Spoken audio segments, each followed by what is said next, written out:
가는 교회입니다. 일어나서 함께 가는 교회입니다. 네. 오늘 살아가는 우리 연예인들과 학생들의 꿈이 무엇인 줄 아십니까? 장래희망 1위는 공무원입니다. 너무나 현실적이고 너무나도 현실적인 아이들입니다.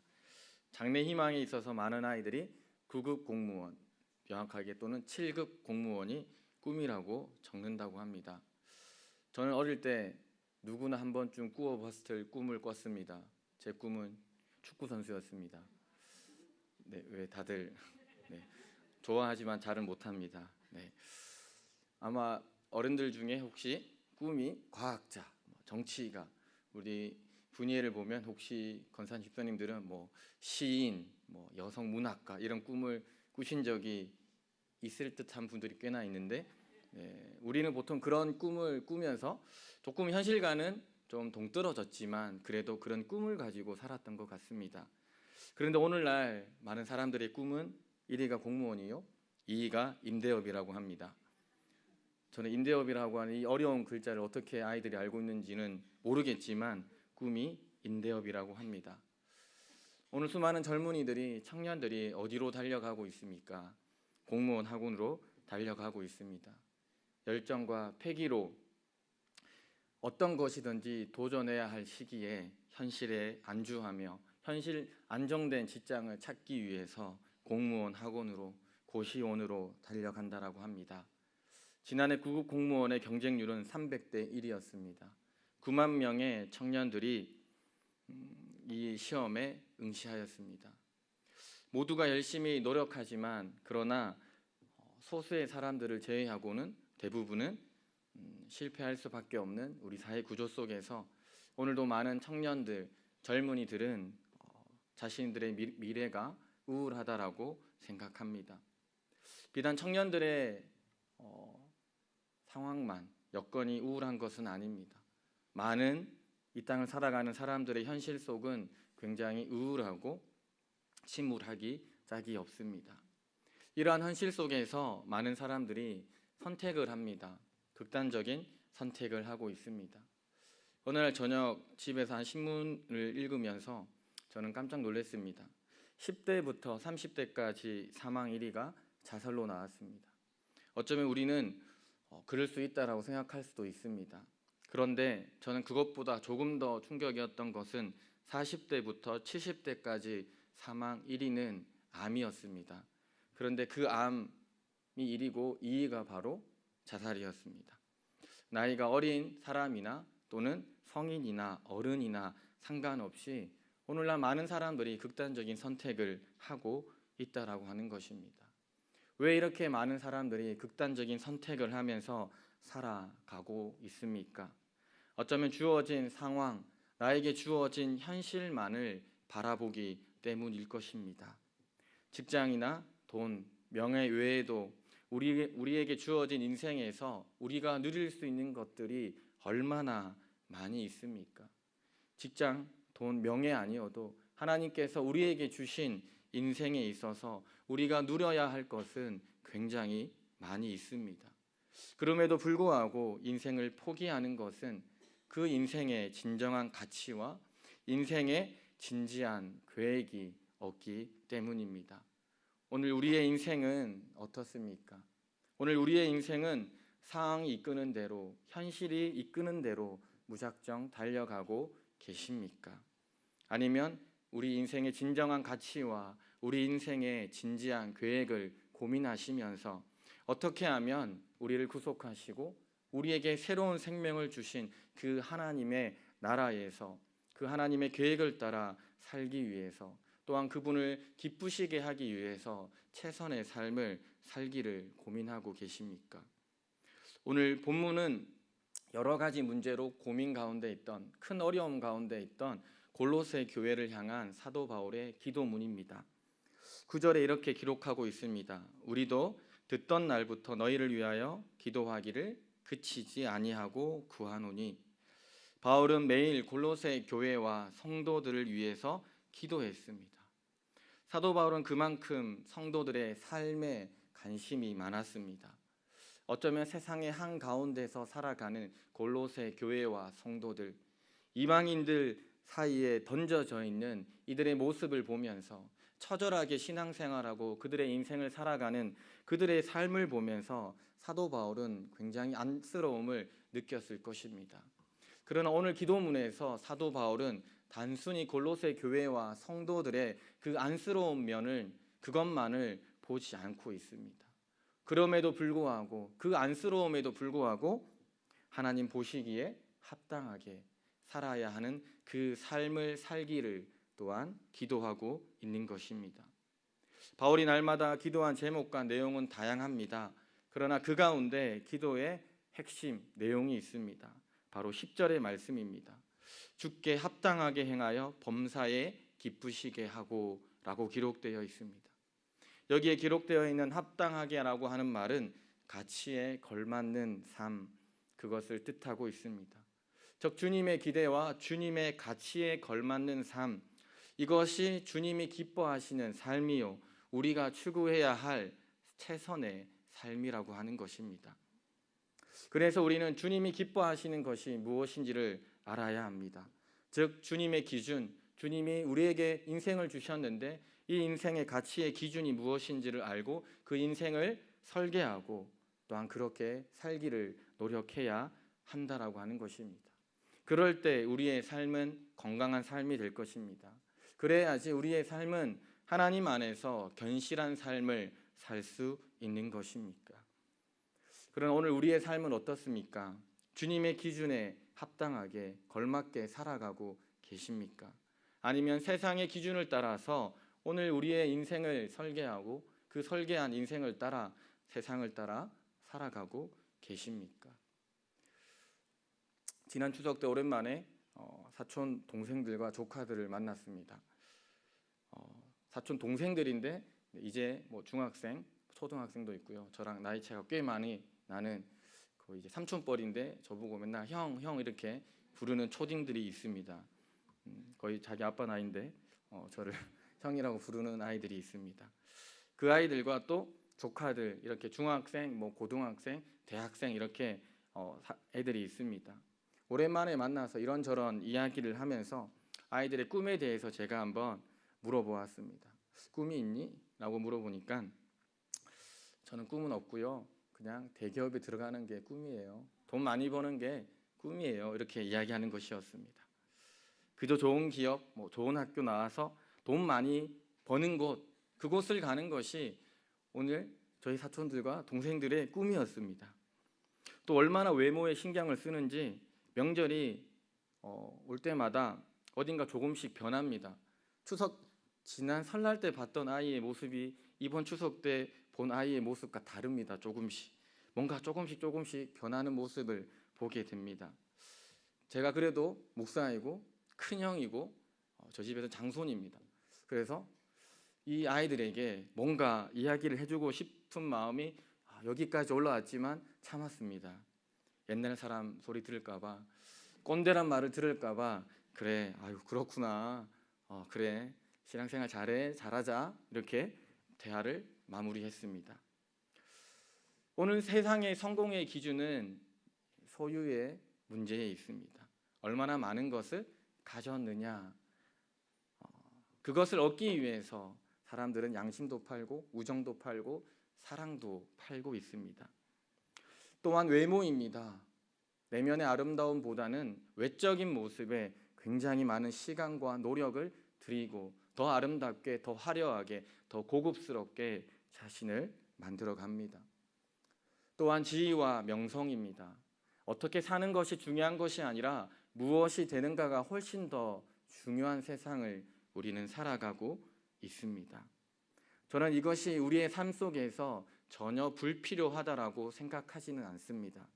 그런데 대부분의 사람들은 마치 이것이 전부인 양 우리에게 주어진 인생을 살아간다는 것, 그것이 안타깝습니다. 과연 이러한 기준들이, 세상의 기준들이 하나님에게도 성공의 기준과 척도가 된다라고 생각하십니까? 하나님은 우리의 소유의 유무에 따라 외적인 모습, 우리의 지위와 명성에 단 일의 관심도 없습니다. 아니, 아무런 관심도 없습니다. 왜 하나님은 우리의 이런 것에 관심이 없습니까? 왜 하나님은 이런 것을 보면서 기뻐하시지 않습니까? 오늘 성경은 우리에게 말합니다. 온 우주 만물과 자연 세계가 모두 그분의 것이다.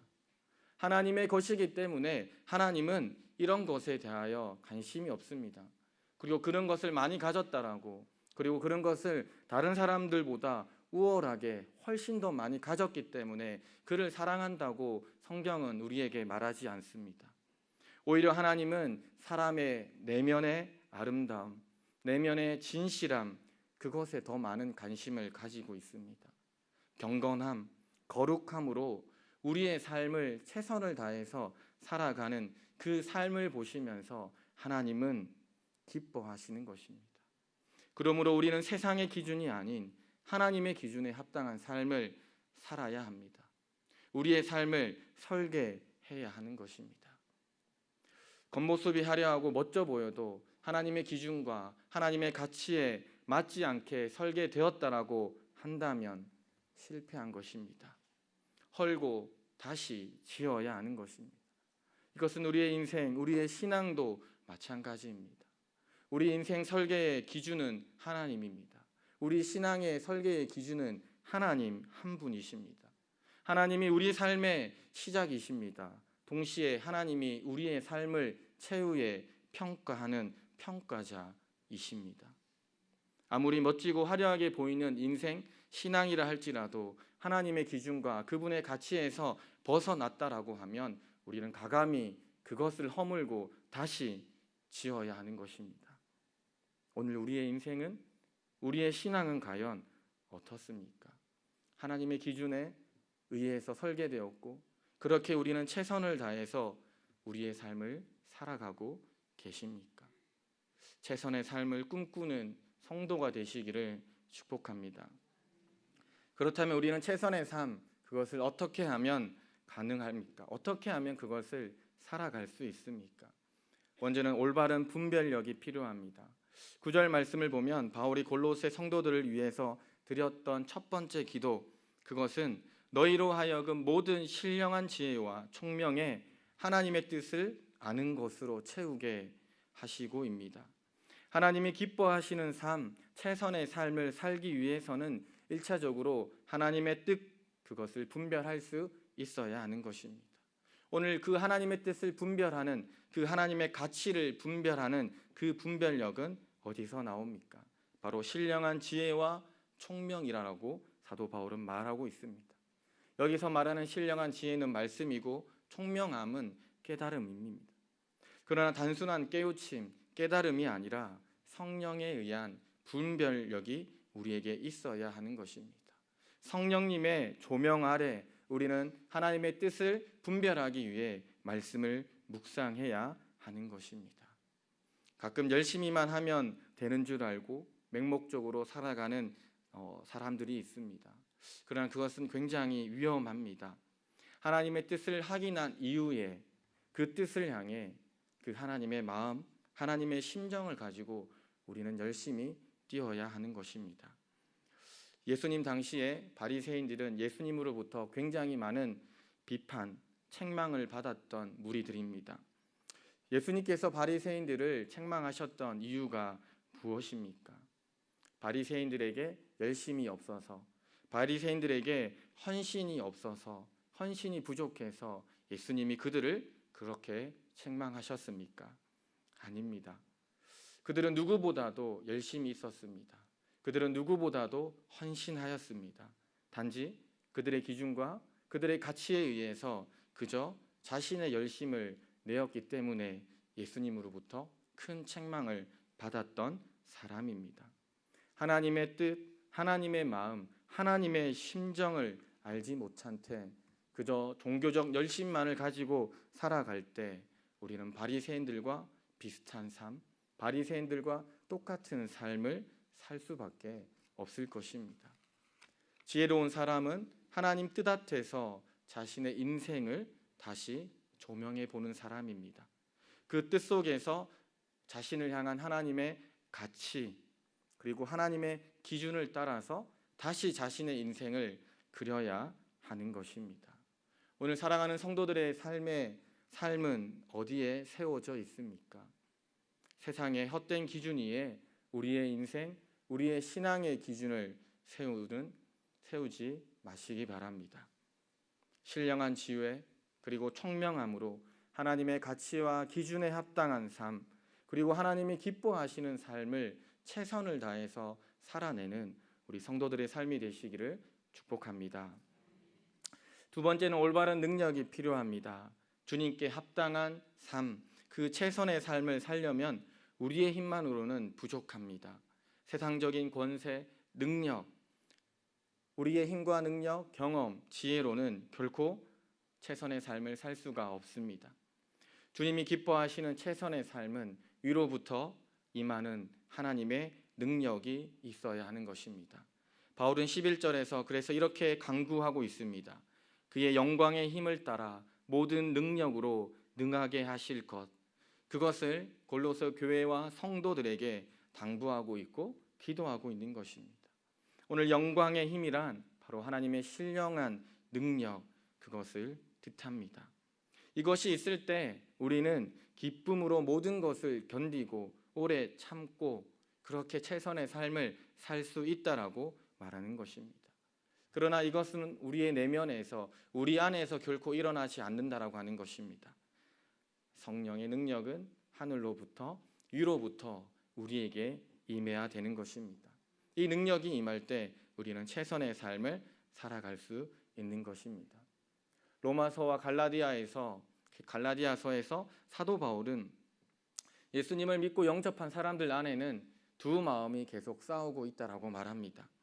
옛 자아와 새 자아가 육체의 소욕과 성령의 소욕이 서로 투쟁하고 있다, 서로 싸우고 있다라고 말하고 있습니다. 우리는 너무나 잘 압니다. 이 싸움에서 누가 이깁니까? 이 싸움에서 이기는 쪽은 늘 옛 자아요, 육체의 소욕입니다. 우리 인간의 의지와 노력만으로는 싸워서 이길 수 없는 것입니다. 그래서 우리는 하늘로부터 임하는 성령이 필요한 것이요, 성령의 능력이 우리에게 필요한 것입니다. 미국에 거북이와 정갈이라고 하는 우화가 있습니다. 이 얘기는 우리에게 우리의 본성이 어떤 것인지, 우리 안에 무엇이 있는지를 재미있게 이야기해 주는 예화입니다. 호수에서 수영을 하고 있는 거북이에게 정갈이 말했습니다. 나 저기까지 가고 싶은데 나를 좀 태워줄 수 있겠니? 라고 말했습니다. 그러자 거북이가 굉장히 거북한 표정으로 이야기했습니다. 그걸 어떻게 믿을 수 있냐고. 거북이 내 등에 타서 이렇게 물으면 네가 나를 물 수도 있는데 그걸 내가 어떻게 믿고 너를 내 등에 태울 수 있냐라고 말했습니다. 그때 정갈이 이렇게 이야기했습니다. 자, 우리 한번 논리적으로 생각해 봅시다. 내가 당신 위에서 당신 등 위에 타고 저기까지 갈 때 내가 만약에 당신의 목을 물면 당신과 나 둘 다 물에 빠져서 죽게 됩니다 라고 이야기했습니다. 그러자 거북이는 굉장히 논리적인 말에 굉장히 안심을 하고 그럼 내가 태워서 건너편까지 데려다 주겠소라고 했습니다. 그런데 한참을 가다가 정갈이 갑자기 거북이의 목을 물었습니다. 둘이 함께 물속에 잠기면서 거북이가 이렇게 물었습니다. 논리적으로 불가능하다니 나를 어떻게 문 것이요? 라고 물었습니다. 그때 정갈이 이렇게 이야기했습니다. 그건 논리의 문제가 아니라 나의 본성이요 라고 이야기했습니다. 우리 안에 죄성이 있다라고 하는 것, 우리 안에는 이 잘못된 본성, 우리가 이길 수 없는 본성이 존재하고 있다라고 하는 것입니다. 그것은 우리의 힘만으로는 결코 이겨낼 수 없는 것입니다. 아무리 논리적이고 이성적이고 합리적이어도 이미 죄로 인해 타락하고 오염된 우리의 본성은 우리의 힘만으로는, 우리의 생각만으로는 그 본성을 이길 수 없다라고 하는 것. 그래서 우리는 매번 후회하면서도 매일 죄를 지으면서 이 땅을 살아가고 있습니다. 그래서 성령이 필요한 것입니다. 그래서 성령이 우리의 삶을 다스려 주셔야 하는 것입니다. 하나님이 기뻐하시는 최선의 삶을 살려면 그 무엇보다 성령의 능력이 우리에게 임해야 하는 것입니다. 오직 영광의 힘, 성령의 힘을 따라서 우리의 삶 속에 성령의 능력이 임하도록, 그리고 그 성령의 능력으로 최선의 삶을 꿈꾸며 살아가는 성도가 되시기를 축복합니다. 마지막으로 올바른 참여가 필요합니다. 12절에서 사도 바울은 우리가 받게 될 성도의 기업에 대해서 말씀하고 있습니다. 여기서 기업이란 유산을 뜻합니다. 하나님의 나라 백성들에게 주실 축복의 유업이 반드시 있다라고 이야기하고 있습니다. 이스라엘 백성들이 광야를 지나서 가나안 땅으로 들어갔을 때 그저 여호수아 혼자서 전투를 하고 여호수아 혼자서 싸움을 한 것이 아닙니다. 모든 지파들이 그 전복 전쟁에 참여하였습니다. 자신의 역할들이 있었습니다. 큰 지파나 작은 지파나 싸움 잘하는 사람이나 싸움 못하는 사람이나 모두 자신들의 역할이 사명이 있었다라고 하는 것입니다. 가나안 땅을 약속하시고 주신 분은 하나님입니다. 그렇다고 이스라엘 백성들은 그저 가만히 앉아서 눈만 뜨고 있었더니 가나안 땅이 그들에게 주어진 것은 결코 아닙니다. 각자 가나안 땅에 들어가기 위해서 각자에게 주어진 역할들, 그들에게 몫이 있었다라고 하는 것입니다. 이것은 마찬가지로 우리에게도 마찬가지입니다. 우리에겐 하나님께서 주시는 축복이 있습니다. 우리 성도님들이 살아가는 삶의 자리마다 반드시 하나님은 축복하실 것입니다. 형통하게 하실 것입니다. 그러나 동시에 우리에게 주어진 사명, 소명이 있다라고 하는 것입니다. 우리는 예수님을 믿으면 복 받으세요, 축복 받으세요라는 말을 굉장히 많이 듣기도 하고 나누기도 합니다. 그런데 축복만 이야기해서는 안 됩니다. 우리가 예수님을 믿고 거듭남으로 우리 삶 속의 형통함과 굉장히 하나님이 주시는 축복을 누려야 합니다. 그런데 거기에만 우리가 집중해서는 안 된다라고 하는 것입니다. 우리가 누릴 축복 못지않게 우리가 감당해야 할 사명과 소명이 우리에게 있는 것입니다. 이 두 가지가 동시에 일어날 때 우리는 건강한 그리스도인이 될 수 있는 것입니다. 우리가 참으로 하나님이 기뻐하시는 삶을 설계하려면 그 하나님의 나라에서 나에게 주신 하나님의 소명과 나에게 주신 하나님의 사명이 무엇인지를 알아야 하고 깨달아야 하고 그리고 헌신을 다해 충성을 다해 참여할 때 그 삶이 바로 하나님이 기뻐하시는 최선의 삶이 되는 것입니다. 오늘 우리는 어떤 사명과 소명의식을 가지고 이 땅을 살아가고 있습니까? 하나님의 나라라고 하는 그 큰 하나님의 나라 안에서 여러분에게 주어진 각자 성도에게 한 사람 한 사람에게 주어진 그 사명과 그 소명을 따라서 헌신하시며 충성하시며 봉사하시며 살아가고 계십니까? 우리에게 주어진 인생은 단 한 번입니다. 2번 이상 살 수 있는 사람은 이 땅에 아무도 없습니다. 우리의 인생은 딱 한 번 주어진 것입니다. 그래서 우리에게 하나님께서 부여하신 사명, 그 소명을 나는 다음에 하겠소라고 말할 수 없는 것입니다. 그것은 아무 의미가 없는 말입니다. 다음에 하겠습니다. 다음에 섬기시오. 다음에 봉사하지요. 우리에게 다음은 결코 없습니다.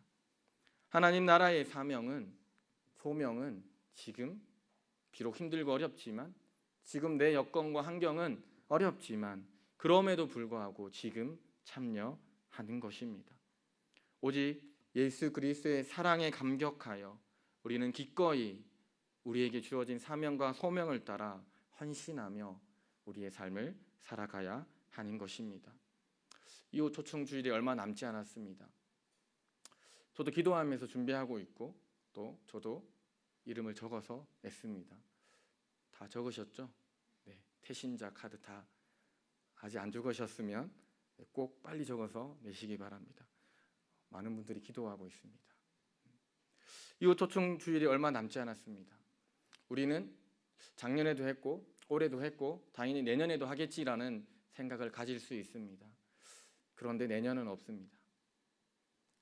바로 지금, 바로 올해 우리는 한 영혼을 생각하시면서 그 영혼을 위해서 지금 헌신하셔야 됩니다. 지금 기도하시고 나에게 주어진 사명, 나에게 보내주신 한 영혼이 어떤 영혼인지 누구인지 우리는 고민하시면서 기도함으로 지금 참여해야 하는 것입니다. 그 삶이 바로 하나님을 기쁘시게 하는 최선의 삶이 되는 것입니다. 하나님의 가치에 걸맞는 삶을 사시기 바랍니다. 최선의 삶을 꿈꾸면서 하루하루 최선을 다해 살아가시기를 축복합니다. 오늘 우리 성도들의 삶의 모든 삶의 자리자리마다 하나님이 기뻐하시는 합당한 삶이 되시기를 축복합니다. 기도하시겠습니다.